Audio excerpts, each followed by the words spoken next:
Okay. All righty. I hereby call the City Council meeting for April 26th to order. If everybody could please stand for the Pledge of Allegiance. Ready? Begin. I pledge allegiance to the flag of the United States of America and to the republic for which it stands, one nation, under God, indivisible, with liberty and justice for all.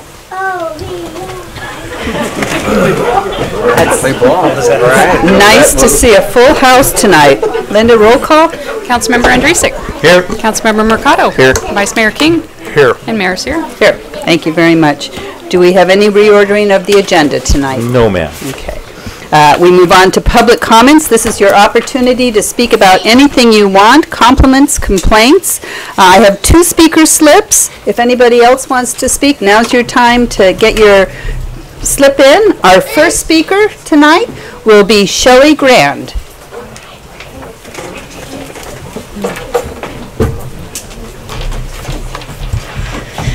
Hello, my name is Shelley Grand, and I'm the director of Zacchasinna Preschool here in Buellton. And as you may remember, a year and a half ago, the Santa Barbara County Education Office gave notice that they would no longer operate the program. So with some support, I was able to start a nonprofit to keep the program open. So we currently, as of January 1st, we're serving 65 children. About 55% of those children are from the city of Buellton. Some of them are here tonight to thank you for your support for the grant that you have given us for 2 years. And that grant has really helped us to move forward and keep the program open, which is much needed for the city. So we want to thank you. Brady, did you want to say something? Brady had something to say. Hi, Brady. Thank you for giving money to our school. Thank you very much. The children made some gifts for you all. Wow, those are beautiful.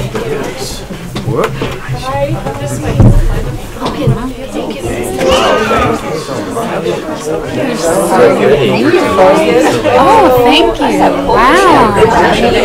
They're so beautiful.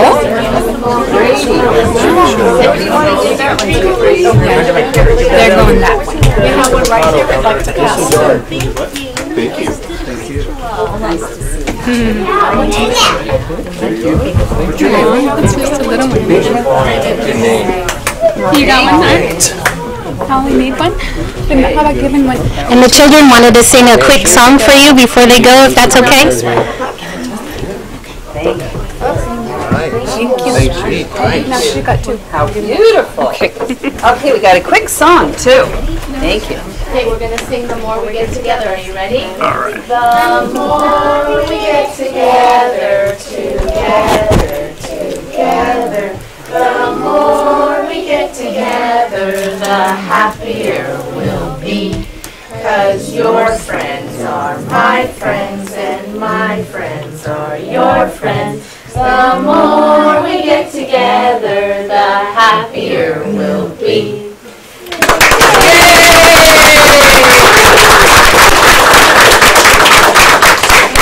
Good job. Thank you so much. Thank you for coming. Thank you for the flowers and the song. Thank you, Shelley. Thank you very much. I know, it's so cute. Wow. Oh, it's so cute. Yeah, I'm done. That was it. That was good. Thank you. We're done. Thank you, Mike. Hi, Mike. Nice to see you. Hi, Victoria. Hi. Good to see you too. Hi, Shane. Thank you. Oh, good job, guys. Good job. Future public speaker. That was great. Thank you. Okay, well, there goes most of our room. What do we do? We appreciate everybody else that's here. We have one other public comment speaker. If anybody else wants to get their slip in, now's the time, but Don Dunn. I'm Mary Conway. I'm not. I was going to say, who's Don Dunn? Dawn Dunn is our public health. So you're speaking for her, Mary? Well, I will, yeah. Please. But I think I'm going to just kind of change the thought here. I'm so inspired by our young people. And so I just want to take this opportunity to thank our city council for the work you've done to protect their health and well-being. We spoke last month about marijuana issues and smoke-free policies, and so it keeps me energized to see our young people that are coming up today and in the city of Buellton, and to know that they have a city council that protects their freedom to breathe and stay healthy. So I'm taking this opportunity just to thank you as well. Isn't that nice? Thank you. Thank you for all you do for our valley. Okay, I have no other public speaker comments, so I am closing public comment, moving on to the consent calendar. We have a few tonight. We've got the minutes of April 12th, 2018 regular city council meeting, list of claims to be approved and ratified for payment to date for fiscal year 2017-18, the financial report for the third quarter ending March 31st, 2018, monthly treasurer's report for March 2018, memorandum of understanding to participate in the Integrated Regional Water Management Plan, the IRWMP, in Santa Barbara County, and the annual report for January 1st, 2017 through December 31, 2017 from Visit Santa Ynez Valley, Visit SYV. Gentlemen, any questions? I'll second. Okay. Linda? Okay, Vice Mayor King. Aye. Councilmember Mercado. Aye. Councilmember Andrusik. Aye. And Mayor Sierra. Hi. All righty. So now we are. Thank you very much. Nice to see you, Shelby. You as well. Bye, Joe. Cheers. Cheers. No song? Okay, so now we are moving on to presentations. We have one presentation to two young ladies in Buellton. The certificates for the Norman and Gail Williams Buellton Education Scholarships. We have two incredibly gifted young ladies who grew up in Buellton, and you see our preschool. Now we've got our high school kids. We are very, very proud to present the scholarship awards. I'm hoping that when I give you your awards that you might read your essay. All right. So the first one up is Madison Benson. Hello there. Let me give you this. So this is awarded for the academic year. We have two graduates. How long, Ed, have the Williams been giving these scholarships? I think this is the 19th or the 22nd year. The 19th or 22nd year. We truly appreciate your inspirations for Buellton. Excuse me, let's get a picture here. And I should add, she's a graduate of Zaka Center. Wow, that's pretty cool. Do you have your essay with you? Yes. Or okay, would you mind reading it? No, I've been told I looked at them, and I'd like to hear it publicly read for anybody watching in tonight, because they're both very good essays. Hello. As I grew up, music became a crucial aspect of my life. I eagerly looked forward to community jazz band practices held in Solvang each week, where I could proudly blast high notes on my alto saxophone or practice band arrangements with my peers.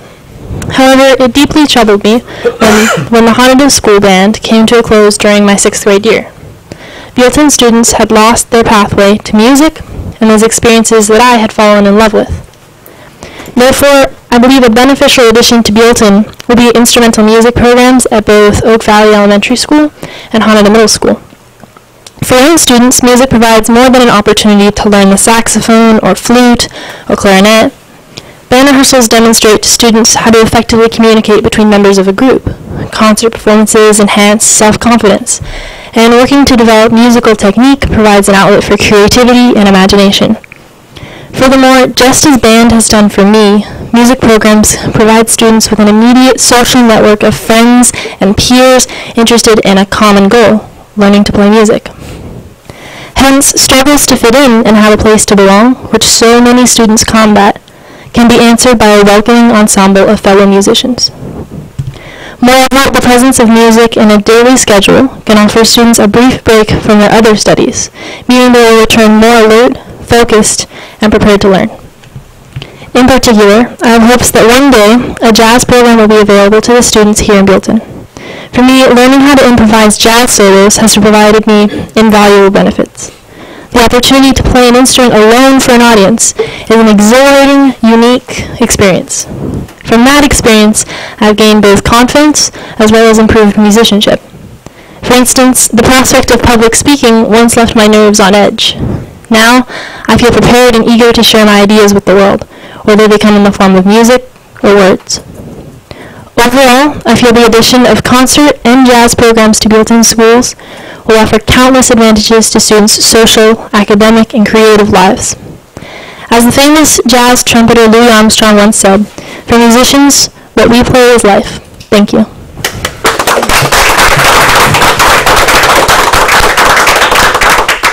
Thank you very much. That was good. You didn't bring an instrument to play for us? No sax music tonight. Our next award goes to Ariana Martinez. We'll get our picture first. Your certificate. Congratulations, and thank you very much. Appreciate having amazing students living in Buellton. I'm glad to be next to Maddie Benson. Step on up. So it's going to be a hard act to follow those adorable children. Isn't that the truth? I have lived in Buellton for 14 years. I have seen the growth our community has accomplished thus far and am quite proud of our little town. Our city has been continuously adding improvements and renovating classic infrastructures. Recently, the council has been working on ways to better our tourist influx with attractions and events. Because of these successful efforts, I believe that Buellton needs a more millennial approach to advertise and amplify the beauty of a small town and what we have to offer. Through this new event, the Big Little Night Market. I have been involved in my high school Future Farmers of America organization for over 4 years. Through the FFA, I have traveled to several towns along California and have met many members from across the state. It always surprises me when they ask where I'm from and then don't know where Buellton is when I tell them. I always describe it as just north of Santa Barbara, and they nod, though I'm sure they're still very confused. They follow with, "What is there to do where you're from?" And I have a hard time telling them that there isn't much other than visiting Pea Soup Anderson's and feeding the ostriches. Though I love Buellton dearly and appreciate its simplicity, there needs to be more. I think that in order to make a better Buellton, we need to create a summertime weekly open-air night market that is advertised on all social medias, radio stations, maps, and magazines. The idea behind an open-air night market is to create a unique nighttime shopping experience by establishing Buellton as a city with a balanced, available night culture and creating a destination for locals and travelers alike. Pop-up tents flanked with light bulbs provide a warm, homey experience to shopping small and local. In this market, local and artisanal retailers, farmers, musicians, and craftsmen and chefs can pool their businesses and obtain revenue while promoting visitors to come back to Buellton. This market can also serve as a place for nonprofits to establish their organizations and spread the word. People always enjoy warm summer nights, and this event would provide a get-to-know-your-neighbor experience for locals and an Instagrammable shopping opportunity for travelers. Together, let's make a better Buellton. Thank you.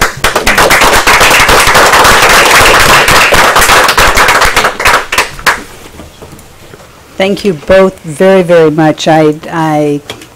I love my town, and this is one of the reasons. We have just the best people living in this town, and thank you both very, very much. Greatly appreciated. Thank you. Okay. Moving on. We have public hearing. Any public hearings? No, ma'am. Council member comments, items?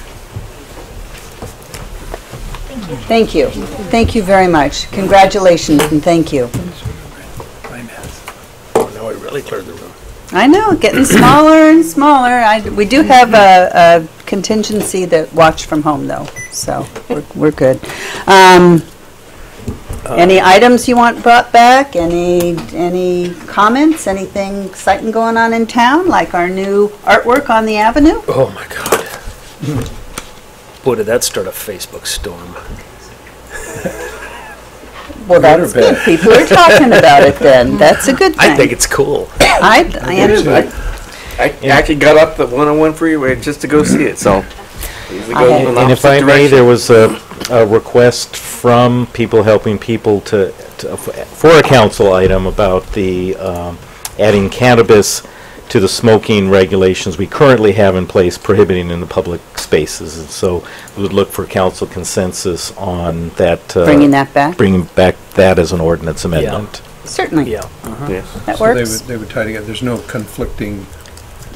No, So we have, smoking, but we don't specifically have cannabis or cannabis-related items to that. So they have requested us, and I appreciate Dawn did as when well. you got up for your public comment that you wanted to talk about the kids instead, so.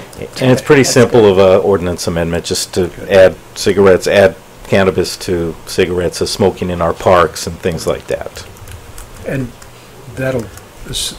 it'll be the same barriers as we have for smoke, for regular cigarette tobacco. Yes, we currently have that, and it's just adding the wording. Entrances to businesses, I think that's been helpful. We've been able to keep people away from Yes. the But entry at CVS. Steve, doesn't our ordinance say smoking? I mean, smoking is smoking, right? Well, state law prohibits people from smoking cannabis in public places.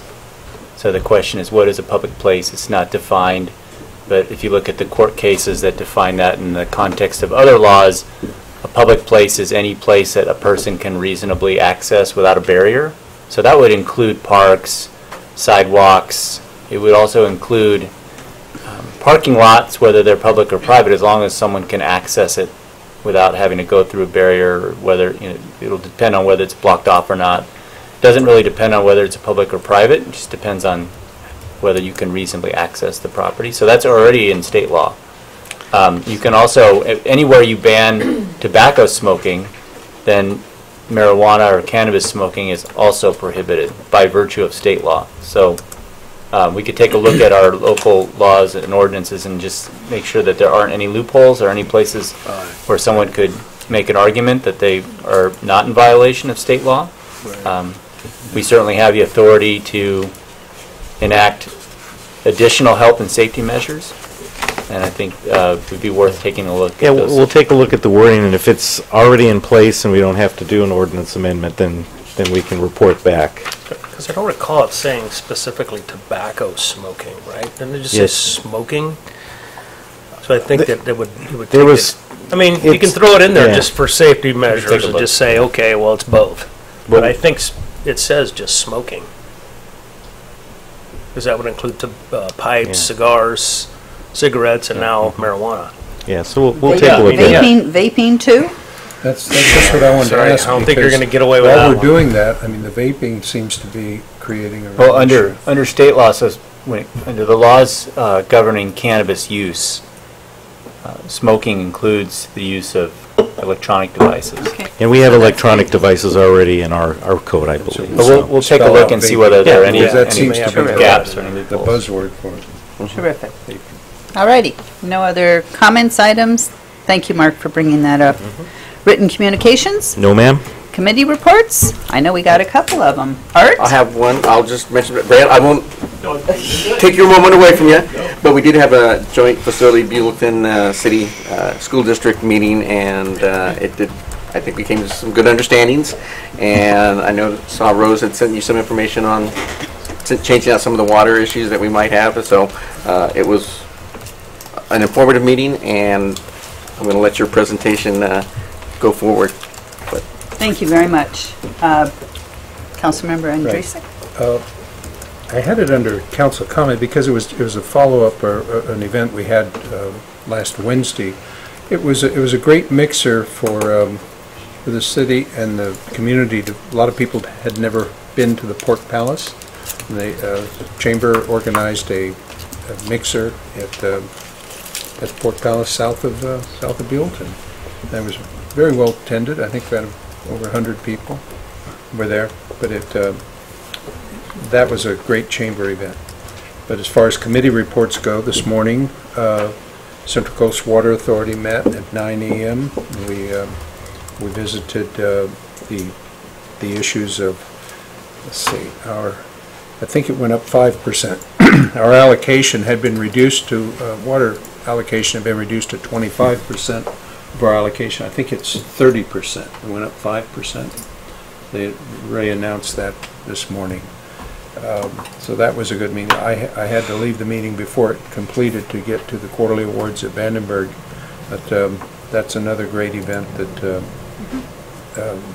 communities are all represented at, and it was a full house there also. So those two items I had on committee reports, and no other. Thank you very much. No other assignments, ma'am. Vice Mayor? No, ma'am, I haven't been anything lately. The library? No? Didn't have a library Tuesday? No. Okay. Okay. It was amazing. It wasn't on my... Okay. And Well, to check on that. I had SB CAG thank Caltrans for changing our sign out. I guess they actually did recover it the wrong way, but it is fixed, and just a discussion of different grants they're going for the HOV 101 widening. And while you were at the Port Palace, I was at the Botanic Gardens. They had an event down there, so A lot of conflict. beautiful place to be. Alrighty, no other committee reports. Moving on to business items. We have a presentation tonight by Dr. Randall Haggard, Superintendent of Buellton Union School District. Nice to see you again. It's good to Welcome. be here. Well, first I'd like to thank the City Council and the Mayor and the city staff for your support and allowing me the time this evening. I've been wanting to share with you the state of the district and how things are going, particularly some of the financial implications of where we stand as a district right now. And I have a brief presentation. I also want to thank Mr. Bierdzinski. He's been very supportive, and his support tonight with helping with the presentation is much appreciated. So, first off, I wanted to also thank everyone who served on the Joint Use Task Force, because I thought that was a great conversation. And as I talk about the district and the city, I love to brag about the relationship that this district has with the city of Buellton. And other superintendents, other districts are often in awe when I tell them that the city of just over 5,000 people has the kind of relationship that we have, and that's been built over the years, and the shared use facilities and the joint use is really not just uncommon. I think it's unheard of. And I just want to thank you for your support. It's an amazing partnership. Unfortunately, the district, along with many districts like ours in the state of California, are struggling with resources. And I'd like to provide a little bit of context without going so far into the particulars that I need a full hour. I promised that I would keep it brief, and so I'll do my best. School finance is very complicated in the state of California. And recently, under Governor Brown, we went with a completely new funding model called the Local Control Funding Formula. And it's tied to a strategic plan called the Local Control Accountability Plan. And those two things are linked. Basically, the strategic plan requires a lot of input from the community, parents, staff, and it kind of fits together with the budget and identifies some of the ways that we can support students, particularly our most needy students. That was the unique thing about this change in the funding formula. And it would be wonderful if Buellton was an LCFF winner, a Local Control Funding Formula winner, that we received a lot more funding. We have neighbors that are in that category. To our west and to our north, we have districts that receive approximately 20% more than Buellton receives in funding per pupil. And we're also in that unique donut hole where we also have neighbors to the east and to the south who enjoy higher revenue because they're community-funded districts, often referred to as basic aid districts. One of the great misnomers in public education is that basic aid districts are it sounds like they're getting less revenue, but in fact what they're funded on is higher property tax value. And so their revenue is increased, and they typically enjoy higher revenue per pupil. So that's one of the complexities of our resources, is that we are a Local Control Funding Formula funded district. Can I ask a quick question? You bet. How do we become a fund winner? Well, unfortunately, that's not a choice that a district can make in the state of California. It really is based on the valuation of property taxes. And there was a unique moment when I walked through the door as a new superintendent, when because of the local RDA dissolution, the redevelopment agency dissolution under the court case. Yeah. That revenue hit our property tax values here in Buellton, and there was a brief and shining moment when we were a basic aid district, and so it did increase our revenue. That has been our savings to kind of help us get through this troubled time. Because of the calculation, our typical year would not bring us up to the threshold where our revenue from property taxes would exceed the revenue generated by the state for school support. Got it. I hope that makes sense. Thank you. It is a complicated situation. I can imagine. But we are in a unique position geographically between community-funded basic aid districts and higher revenue-generating districts because of the demographics of student populations. These higher revenue districts under the LCFF are typically because of higher populations of English learners, higher populations of students living in poverty, and higher populations of foster youth. And so even though we serve those populations clearly within our community, we don't receive the augmented revenue that would support the programs that are available in some of those local districts. One of the other differences that I wanted to point out with regard to our budget is we're a unique district, I think, in the state of California. We are very small. We have 2 schools, our elementary school at Oak Valley and our middle school at Hanada. About, at this point it's about 560 students. And we also have, and that's about 55% of our budget as a district, is running those 2 local schools.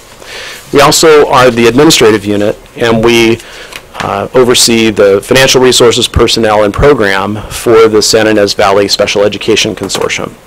And that's a consortium of 7 districts, our local districts, and we are responsible for providing special education services. And that's about 55% of our budget right now. It's a larger portion of our budget than our local schools portion at about 45%.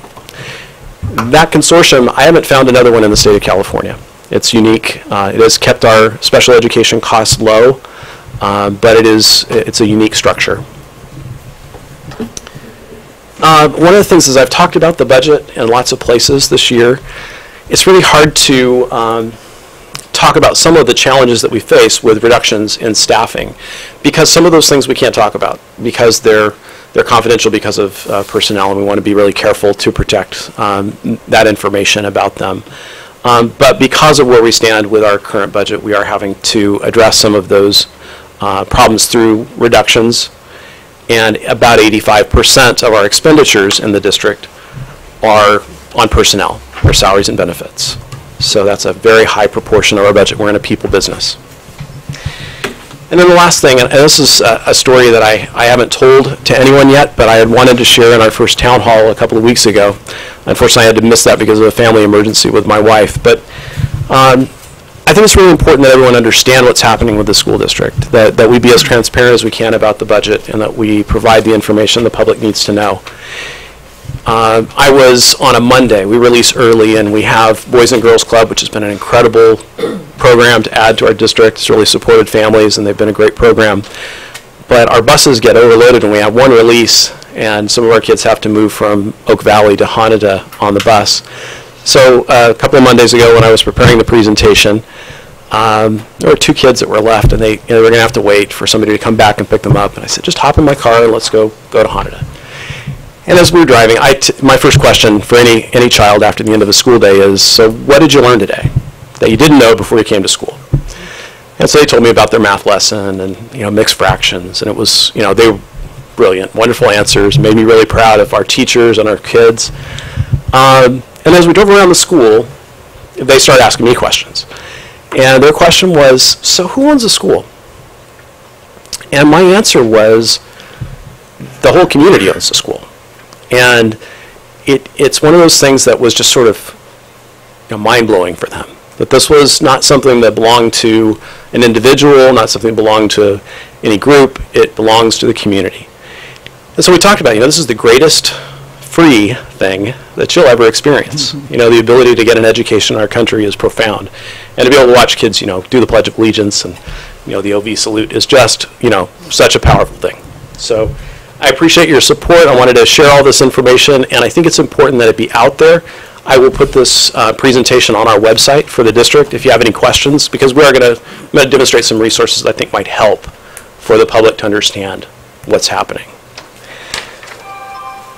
First off, one of those resources that I like a great deal, and I'm proud of our district for having been able to accomplish this over the last couple of years, is our website's much improved. And we have a tab, and thank you, Mark, for getting us there, that includes each of our public reports on our budget as a district. And there are 4 periods throughout the year for a district that we have to do these reports. Our unaudited actuals, first interim report, second interim report, and our adopted budget are all public postings of our budget and all the details. Nobody wants to read all 100 and plus pages of the budget, but there are some nice summaries when we do these presentations, just as you do with the city council, that kind of summarize where we are and give information that's much more accessible for folks. So those are all posted, and as we present in public with our board meetings, we post them on the website. And the next tab over is our audit reports. And that's probably another place where if folks are really wanting to drill down and understand the budget at greater depth, that's a place that they can go, and it's there. We will continue to update that, and we'll maintain and archive that as we go forward. Another resource, we won't go into the education, although that's there as well. Back to the PowerPoint. Yeah. Thank you, Mark. This resource is actually available on the California PTA website, and it's run by a nonprofit, and it's sort of the, Education 101 is the perfect name for it. It's actually a resource that helps the public understand how do public schools work, how do districts work, how does the governance, how do the finances work, how is curriculum adopted. It's a comprehensive program, and it's actually touted for training board members. It's that thorough. And there are many, many units. If I could get you, Mark, to just click on where it says View Lessons. You'll see the units are listed down the left. There are 10 units. And the unit on resources is number 8. And it does a fantastic job explaining how do finances work in public schools in the state of California. And I often refer to California as the island of California because it is different than any other state in the union. So it helps to have a resource like this the parents or the community can access. And so this will also be available at our website. Thank you, Mark. So why are we here? Why have we gotten to this point where there's a real challenge for our district? And it really is, a picture is worth 1,000 words. This is our enrollment trend over the last 10 years. And unfortunately, when you look at the trend line, it looks bad. But when you look at the last year in that trend line, it's that precipitous drop, that 50 students, which is it's over 8% of our student population. Not leaving our district. I don't want anyone to think that. Our district is successful and doing well, and we see a stable population. We had a huge 8th grade class work through our whole school system and graduate and go on to San Ynez High School. And that class is so much larger that we lost 50 students in 1 year. That equates to around $440,000 out of that district side of the budget, that $5 million roughly annually that we have in our general fund. Special education is different. I get a lot of questions about that because of the way we run the consortium. Districts that are participating in that consortium are billed for services. So it's more like you have an expense, you bill the user for the expense, and so you kind of balance the equation. Fortunately, we have no control as a public school over revenue. Very little control. So that's the history. Looking at our multi-year projection, I won't get too far into the weeds on this, but you're familiar with looking at multi-year projections on budgets, kind of what it looks like. And our challenges are many, but that loss of revenue is really the biggest. Trying to address that, we've done a number of things.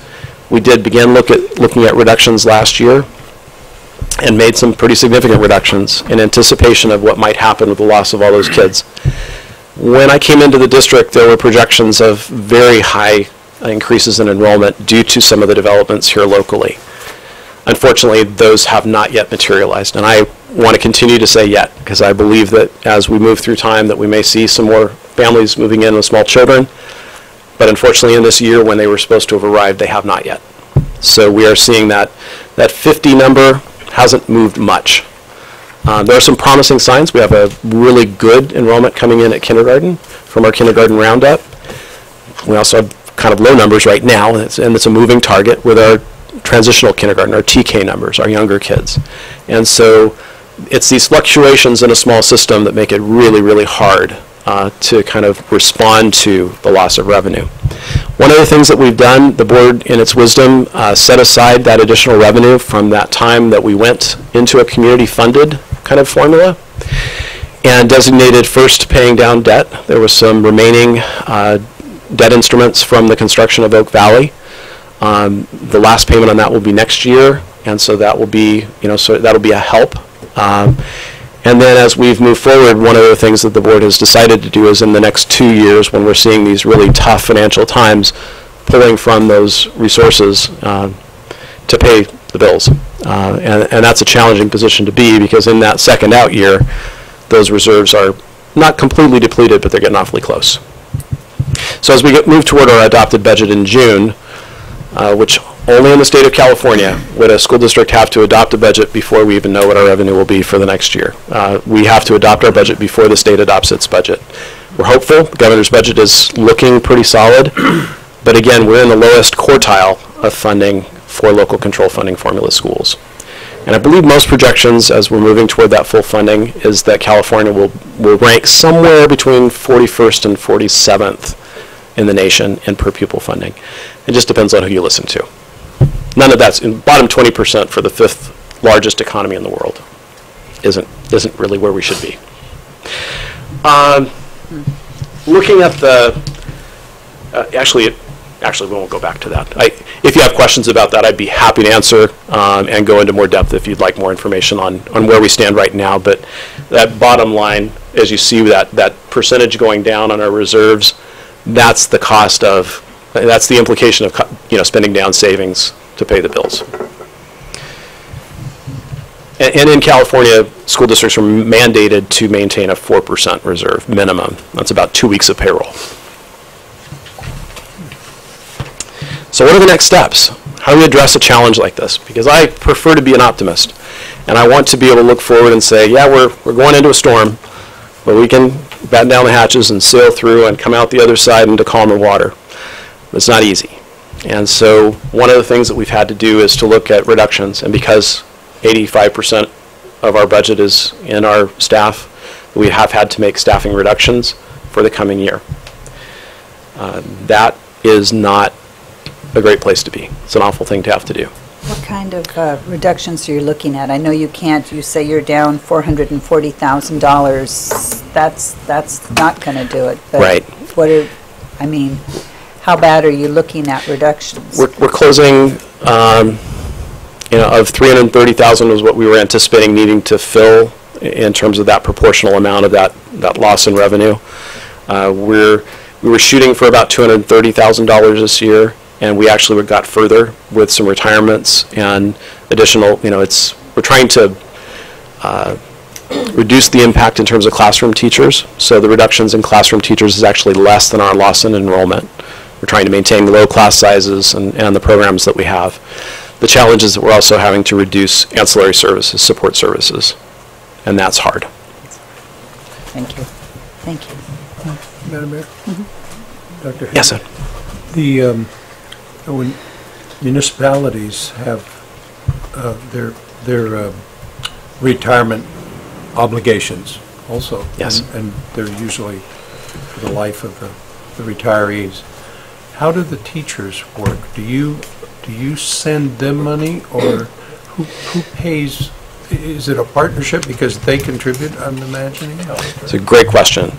Teachers are part of the CalSTRS program, the State Teachers Retirement System. Are classified, and all other employees are part of the PERS system, the Public Employees Retirement System. Does PERS give you credit, like as people move out of the system after so many years, then you're no longer assessed for them, or do you own their payments for the balance of their life? Employees contribute to the system throughout their career, and so does the district in which they're employed. And what has happened, and one of the biggest pressures on our budget right now, is that the costs of the pension systems are escalating I'm sure you're experiencing the same thing as a city. All municipalities and governmental structures are experiencing those cost escalations. In schools, I just saw the number today, and I'm sorry, I don't want to quote you the number, but it's a function of how it's calculated. That do you, at certain times, I would imagine that a public entity would be released from owning that expense after a certain period of time, because the actuary will say they should be taken care of through the attrition and death and those sort of things. But yeah, our obligation. Cities, we don't. I mean, once they're retired, they're on our books. Dr. Haggard, they go straight into CalSTRS, right? Yes, their contributions and the district contributions go directly into the CalSTRS program, and then they draw down, a defined benefit for the remainder of their life. So the school district's off the hook. At the time that they retire. CalSTRS, right? Yes, at the point they retire. Okay, so that's not one of your functions. Where we have we have a bill for retirement benefits that are. No, they go straight into CalSTRS, and then CalSTRS pays them directly. The school district doesn't pay them. That's what I was trying to get. Right, we do. The point is, there's a different. There are two different modules here, or templates for future ongoing unforeseen expenses. The challenge for school districts right now is that the escalation, the percentage the district is contributing, has gone up dramatically. Right. And I believe we're about double where we were in 2013 in terms of our contribution. It's a major hit to the budget. So that's got to be a big part of the 440 then. It just adds, it just increases the pressure. Yeah. Tightens the squeeze. Are there other, just while we're on that, when we're looking for alternatives, do other districts have alternatives for how to reduce that burden? The pension cost burden, actually they're escalating each year. In CalSTRS it's 1.85% between this year and next fiscal year, and the number for PERS was just announced this last week, and I haven't seen the official number. But again, another increase from what we anticipated, which was already an increase. So, and the increase in the PERS system is even higher than in CalSTRS. Yeah, it's a real challenge, and statewide. I wanted to understand the flow of revenue and expenses for unpresent people. Right. There's an obligation. Sure. Just look at the next thing. There are lots of questions about the Special Education Consortium because it is unique. If you've ever heard of a SELPA is an organization at the county level that runs special education programs. There is a SELPA in Santa Barbara County that we participate in, but the consortium almost acts as like a micro SELPA. It's about 340 students with special needs who are served on IEPs throughout the valley. And so some of the questions that have arisen about the consortium have led to us to do a study with a consultant who's looking at the financial picture, the way billing is taken care of, the way our expenditures are addressed through both shared billing and direct billing. And that presentation by that consultant is scheduled for our May 9th board meeting. So again, it's a unique structure. So we have a superintendent's advisory council that meets monthly, all the superintendents for all the different participating districts. And then our Board of Trustees in our district, as the administrative unit, has oversight of the finances, the personnel, and the programs. And so it'll be presented both to the superintendents prior to the May 9th meeting and then to the Board of Trustees for the Buellton Board on May 9th. That could have real implications in terms of saving money. One of the preliminary things that we've seen is that actually the report that consultant has given us, we had a great deal on the study. He's done a fantastic job. And he's telling us basically, you're saving money, don't break it, it's not broken, keep going. Maybe we can increase efficiencies, but it'll be just kind of tightening things down and trying to make sure that we're doing the very best we can. Special education is unique because once the IEP is in place, it's a legal mandate. You can't unilaterally change services for students with special needs. And we wouldn't want to anyway. I mean, it's an honor to be able to serve them. It's also very expensive to be able to serve those special needs. Students. And it's a large number. 340? That's a lot of students. For your district? For the valley. For the valley. For the whole valley. 320 All 7 students. districts. Okay, all 7. So Right. all 7 are participating in that expense. Correct. It comes Not to just Haunted. around 10 to 12% is typical statewide for the number of students with an IEP, and that's about where we are in the consortium as well. Yeah. We are looking at administrative budget reductions, roughly, approximately where we are with the overall budget reductions. We're looking at each budget and reducing those as we plan for the coming fiscal year. We did have a great conversation with the Joint Use Task Force and looking at the implications of utilities and some of the joint use agreement and some of the things that we do together between the city and the district. I've shared some information about the impact of the water fees on the district. And if you have questions for me, I'd be happy to share later. They might need to charge more than $1 a year for the bus. Yeah, that we rent from them for $1 a year. That may have to go up. And again, I appreciate the conversation that we were able to have. I think everyone understood some of the challenges that we face, and so we'll continue to have that dialogue, and I appreciate it.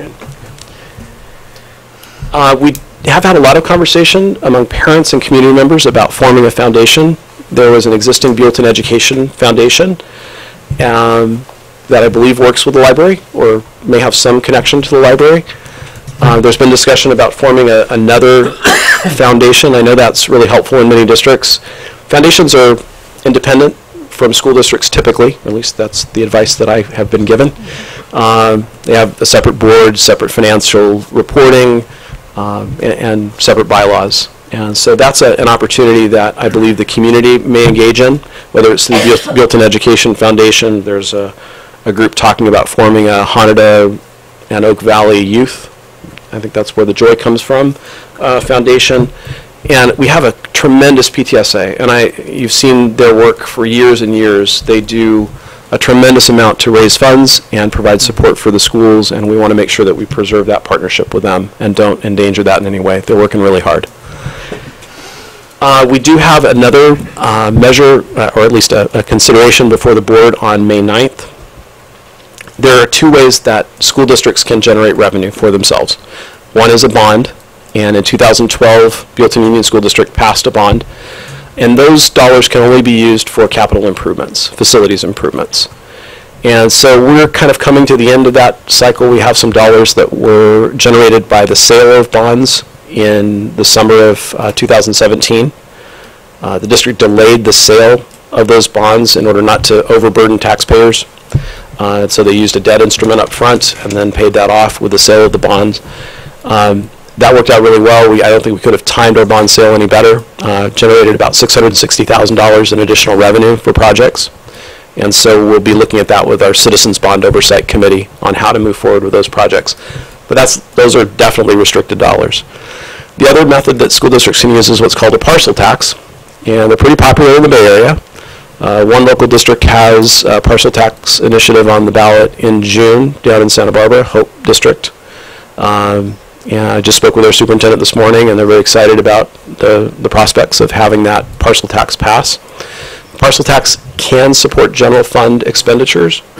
It's not like a bond. But any time you call something a tax, it's a little harder to convince folks that that's a great idea.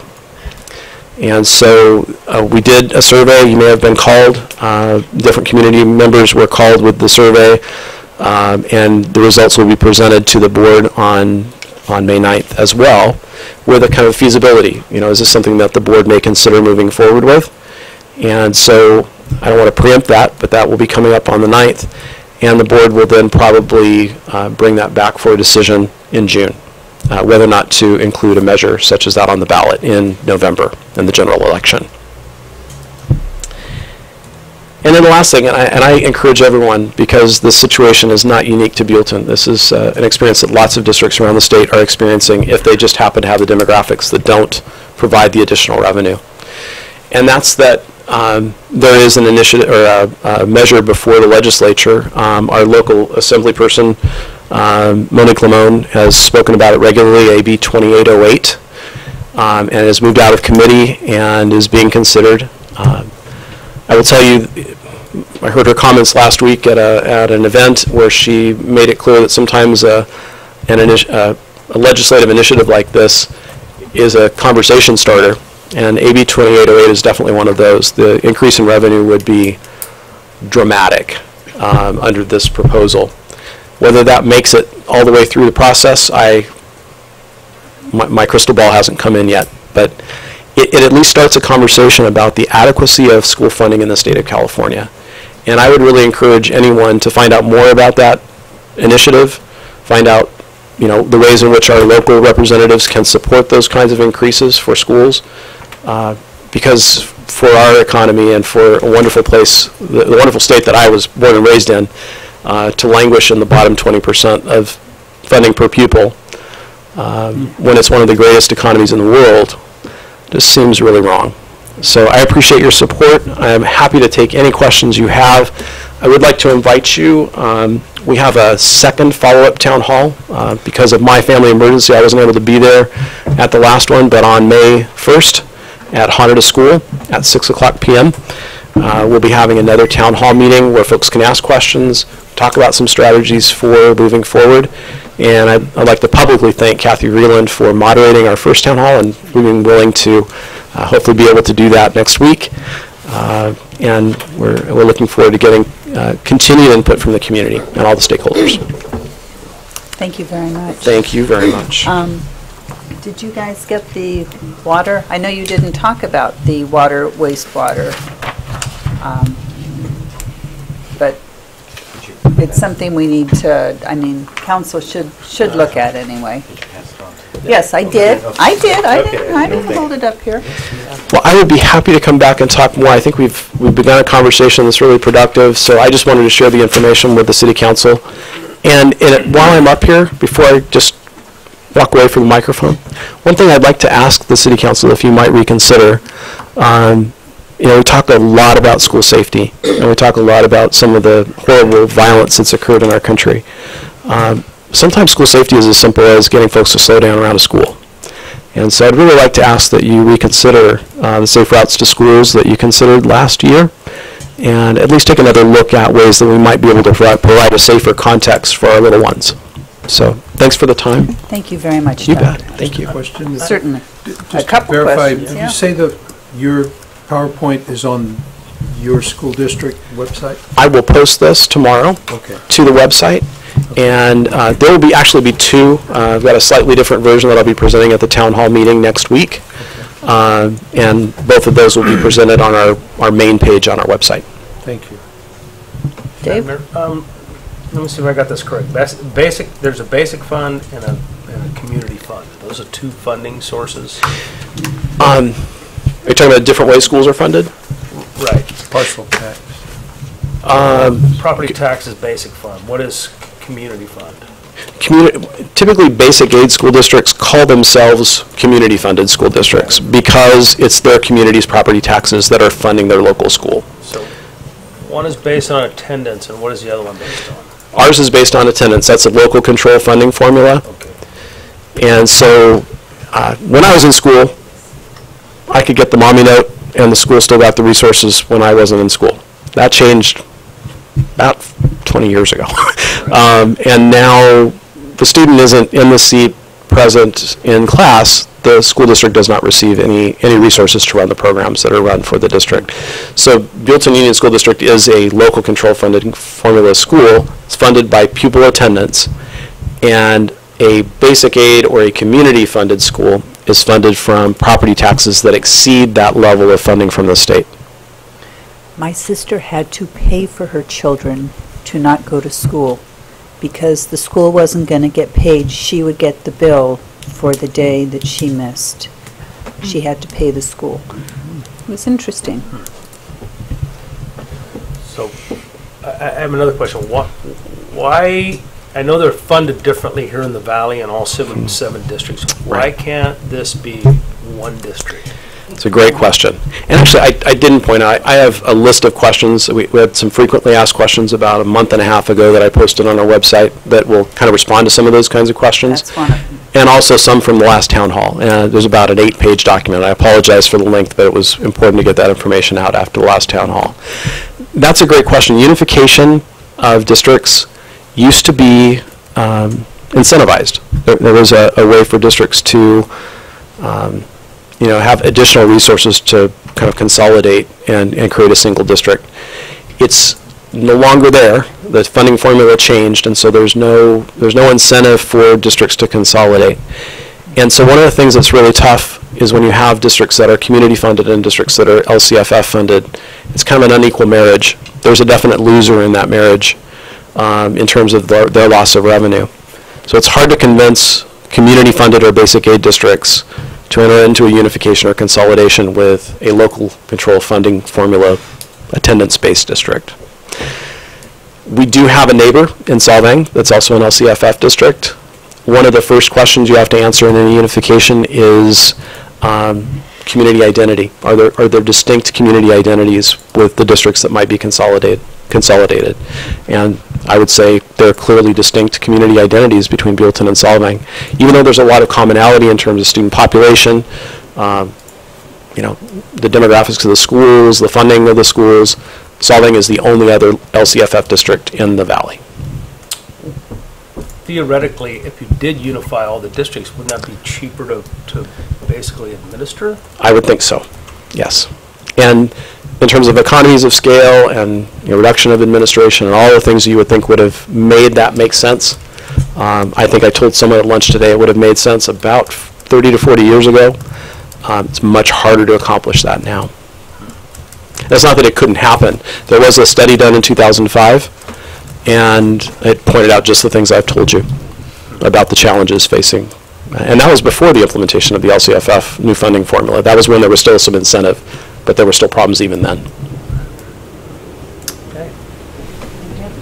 Thank you very much. Thank you for the time. Thank you for coming. Thank you. Mark, could we put a safe route to school agenda item on a future and just kind of brainstorm? Yeah, the last time that we did it was the 15-mile-per-hour speed limit was one of the things that the council rejected at that time. But we can bring the safe routes to school back, and Rose can work with the district in providing some information for the council. Different ideas, the 15 mile an hour, anything else that might, I know we've got crosswalks painted, that's helped.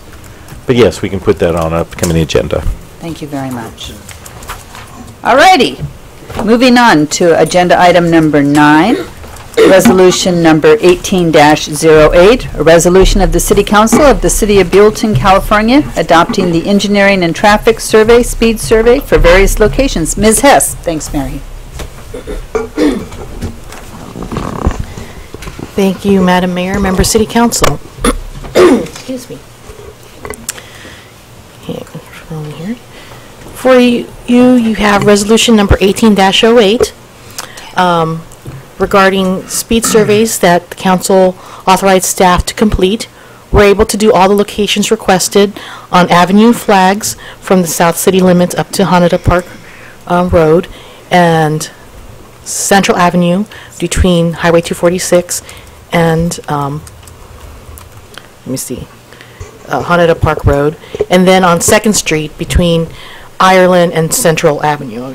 We didn't do all the way to Avenue of Flags because the section between Central Avenue and Avenue of Flags is very short, so they have to do it within what is reasonable. So what you have before is the engineering and traffic speed survey that was completed this year by Associated Traffic Engineers, did the work for us. And essentially the speed surveys support the speed limits that are currently posted on those streets. So it's 35 miles per hour on Avenue Flags, and then 25 miles per hour on Central Avenue and 2nd Street as well. So by approval of the speed survey, this will allow the Sheriff's Department to use radar, LiDAR enforcement on those sections of roads.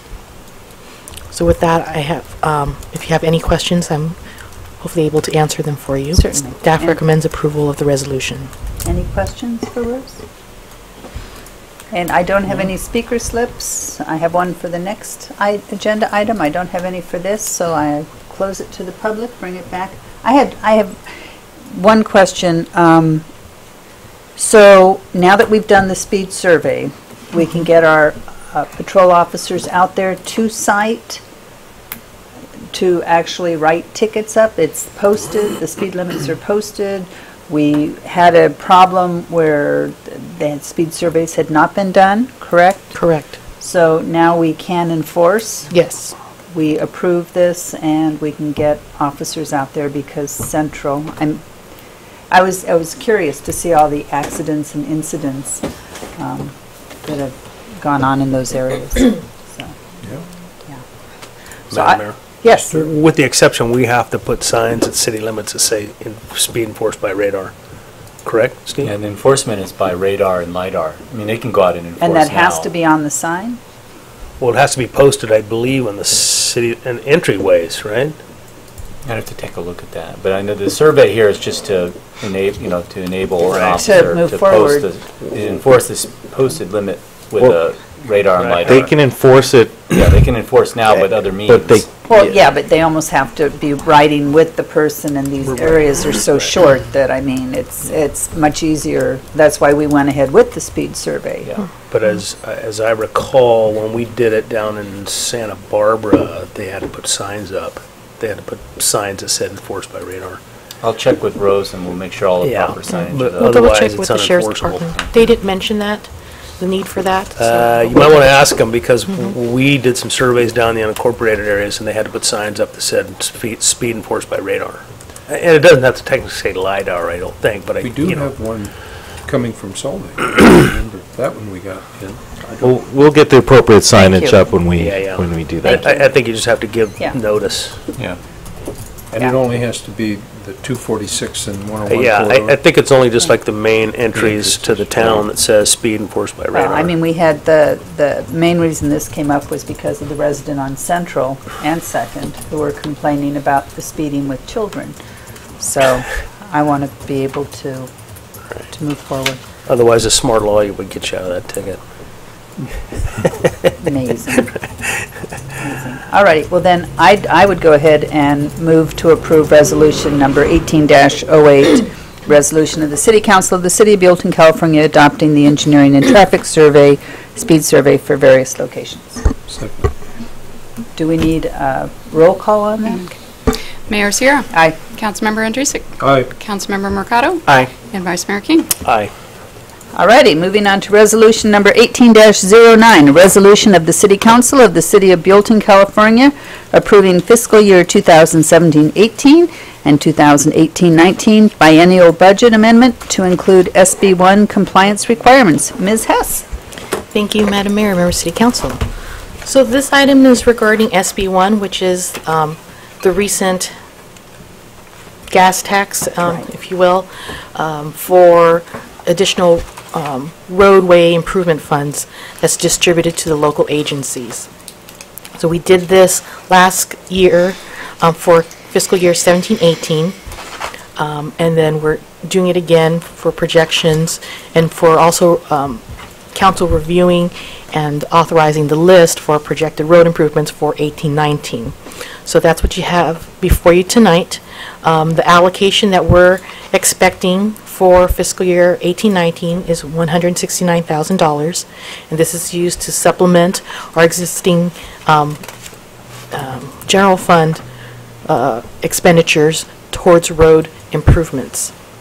So in attachment 1 to resolution number 18, Exhibit A to resolution 18-09, you'll have additional information for the actual roads. The Exhibit A shows you the little map for the area that we will be projecting to do slurry seal road improvements for 18-19. So that's basically kind of a midsection of the city, north of Highway 246, from Kaylor to just west of Avenue of Flags. And so those streets listed in that area include Kaylor, Lalata, Terrace, Menlo, etc., and those streets are listed as well. As part of our SB1 compliance, we're supposed to make sure that we show that in our budget, that we have the expenditures listed. We also have the street names identified as shown there. And this year, instead of just submitting this list and the resolution via email to the state, there is an online reporting tool, and that's probably going to be how it's going to progress from this point on. So we'll be inputting that by the end of this week. The deadline is May 1st to make sure we have everything in for 18-19 and moving forward. SBCAG helps facilitate this for us, and just with all the other funds that we have, that we receive for things like the street and roads, we do have an MOE, a maintenance of effort, which is what the city is required to do to show that we're actually putting in general funds as our requirement to help our infrastructure along. So that's our general funds listed towards road expenditures. And our MOE, I believe here, is $89,000 is the estimate. And then we do have that met. Chanel works with me to make sure that our street and roads reports have the correct accounting for that. So with that, we recommend that council approves resolution number 18-09, and I'm available to answer any questions. Terrific. Any questions? Yes, I had a question, and maybe for city attorney, the understanding of this. Now, you said 89. I was thinking it was talking about the estimated unofficial MOE for Buellton would be 98. Oh, sorry, I misspoke. It's 98,000. It is 90. I misspoke. Okay. The numbers reversed as I. Gotcha. I do it all the time.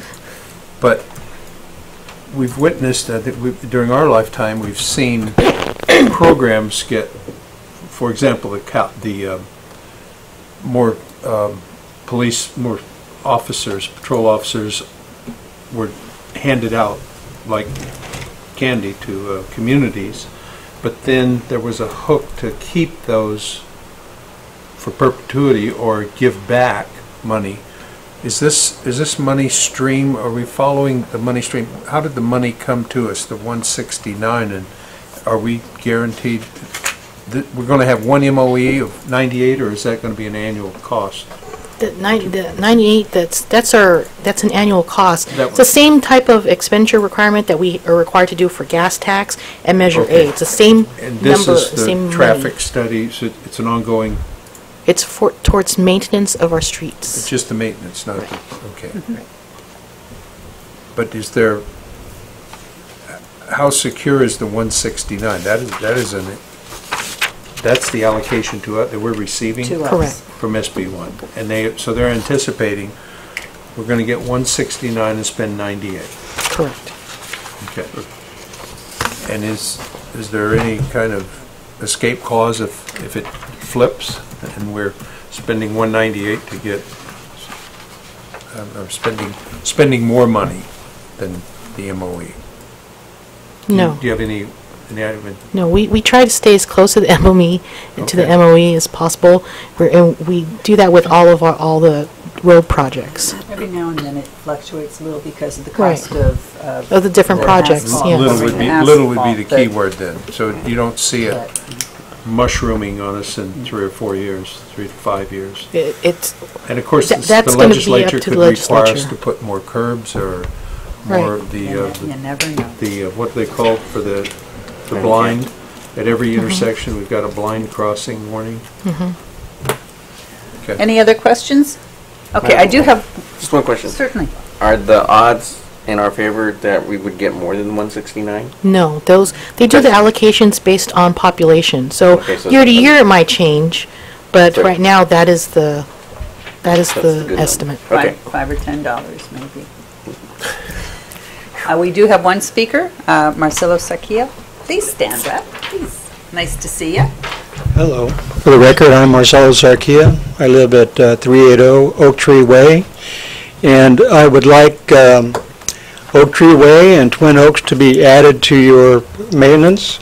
Looking at the map and the list, they were omitted, yet they need as much maintenance, and they're in as much disrepair as any other road in that area. So that's all I had to say. Thank you very much. I know we do, we break the city into quarters. When is Oak Tree and Twin Oaks scheduled? Is that next year? I'll have to take a look to see on there. I'll have to take a look. Okay. Thank you. I see no other public speakers, so I close down public comment input. bring it back to council. If I just may jump in, if we find that it's supposed to be with this, maybe in your motion, we can add it to the resolution. If this is the time for that particular area, so we don't have to come back to council. Oh, yes. Now, that sounds good. I don't see them, how every area has their colors. Yeah, I'm not sure Twin why. Oak doesn't have any colors on it. Yeah, so that's why if you're in motion, we can investigate that It looks and like it add it should if be we on need there. Find to. them a color. All righty. Anybody want to make the motion, or? What were the two streets? Oak Tree and Oak Twin Tree, Oak. Twin Oak. Oak Tree Way and Twin Oak. It looks like it should be on there. Okay, I move we adopt resolution number 1809, a resolution of the City Council of the City of Buellton, California, approving fiscal year 2017-18, 2018-19 biennial budget amendment to include SB1 compliance requirements and add Twin Oaks and Oak Tree to our maintenance. Madam Mayor, I would second that I'd like to have a question, clarification, since we have a homeowner here. Those were private, that was a private development before. Are you currently assessed for, do you have a homeowners association there? No. But I wasn't aware of it either, but. Yeah, those are public streets and everything. It's considered, okay. And the only thing different is, remember, we got an easement from the homeowners to maintain the landscaping Okay, and along 246. That's what brought it to mind, that Right, that was a little I wanted to make difference. sure they weren't participating, having to be charged in addition to us taking over the streets. Okay, I thought there might have been a homeowners agreement. I'll double check to make sure, because even if you see on Exhibit A, you see the private streets are shaded gray, so that I know it's private, and so I'm not sure, maybe a layer just got missed or something, so I'll double check on that. Good. Thank you. Okay, so you made a Yes, second yes, then? ma'am. Linda? Vice Mayor King. Aye. Councilmember Andrusik. Aye. Councilmember Mercado. Aye. And Mayor Sierra. Aye. Good catch, Marcelo. Thank you very much. Good catch. Moving on to agenda item 11, discussion and direction regarding requests for proposals for contract attorney services and possible appointment of an ad hoc committee. Mr. Budzinski. Madam Mayor, members of the City Council. City Council requested that staff bring back item for discussion regarding a request for proposals for attorney services.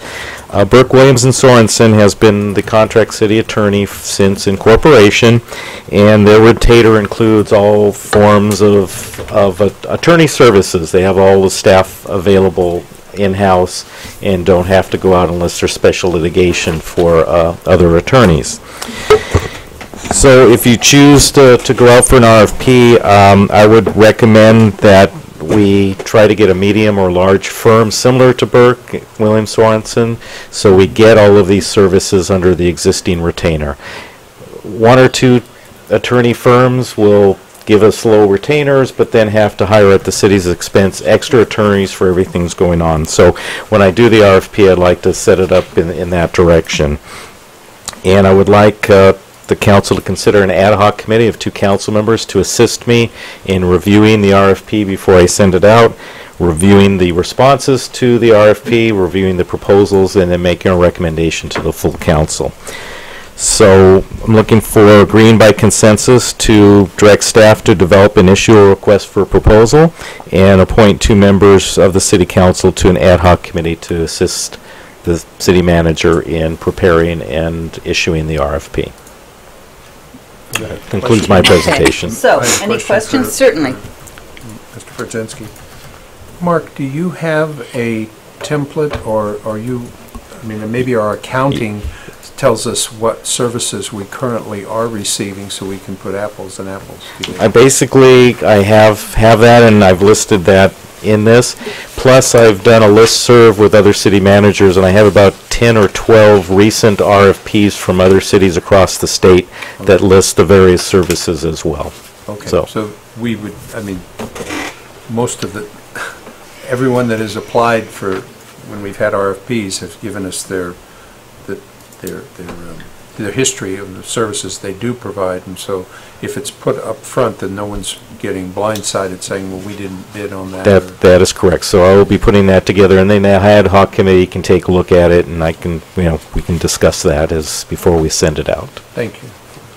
And I just wanted to make the comment that we're doing this, with due diligence. We've had Burke Williams Sorensen, Simpson Corporation. They have done an excellent job for the city of Buellton. I just believe that it's important every 25 years or so that we put out an RFP and just make sure that we still have the very best. And I would concur that they've given us the excellent service over the years I've been here and before. So. Same with me. So, ad hoc committee? I'd like to be on that, Madam Mayor. Terrific. Either one of you? What's that? No. Oh, Mr. Andrasik, would you no, be willing? Surely I'd like to be on. Okay. Thank you. Do we have a time frame that you wanted to? I'm going to, if council gives me direction, I'm going to start working on a draft of the RFP, and a lot of it I can do just emailing to both of you, and then we can sit down to fine tune it. But most of the stuff we'll be able to do through emails, and then have a meetings at certain points along the process. Okay. Thank you both very, very much. I think we've got consensus. And this is not a resolution. And thank you very much, Steve. You've given great service to our city. You're quite welcome. Oh, I'm not dead yet.